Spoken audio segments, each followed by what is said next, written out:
சத்துணவு மற்றும் சமூக நலத்துறை அமைச்சர் கீதா ஜீவன் செயல்பாடை பத்தி சுருக்கமா சொல்லணும்னா அழுகிய முட்டை தான் ஞாபகத்துக்கு வருது. திமுக நாளே வாரிசு அரசியலுக்கு தான் ரொம்பவே ஃபேமஸ். அந்த வகையில கீதா ஜீவனின் அப்பா பெரியசாமி 2 முறை திமுக எம்எல்ஏவா தூத்துக்குடியில இருந்து தேர்வானாரு. இந்த அமைச்சர் பதவி எம்எல்ஏ பதவியெல்லாம் அப்பா மூலமா மகள் கீதா ஜீவனுக்கு கிடைச்சது. இப்ப இவங்க நிர்வகிக்கக்கூடிய சத்துணவு துறையில அழுகிய முட்டைகள் மாணவர்களுக்கு கொடுத்த கோரமும் தமிழகத்துல நடந்திருக்கு. சாப்பாட்டுல புழு பூச்சிகள், அரசியல்வாதிகள் ஆய்வுக்கு வந்தா மட்டும் நல்ல சாப்பாடுன்னு சாப்பாடு டெய்லி இதே மாதிரி இருக்குமா?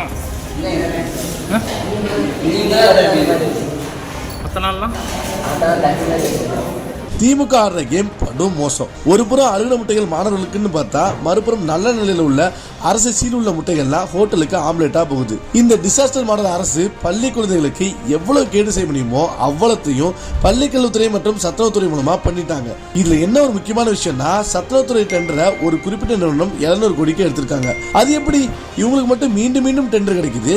இப்படி ஒரு அமைச்சர் கேட்டா சமூக நீதி திராவிட மாடல்னு என்ன விளம்பரம்? நீங்க பண்ற விளம்பர காசை மிச்சப்பட்டனாலே நல்ல நிலைமையில் உள்ள முட்டைகளை குழந்தைகளுக்கு கொடுத்துக்கலாமே மிஸ்டர் ஸ்டாலின் அவர்களே.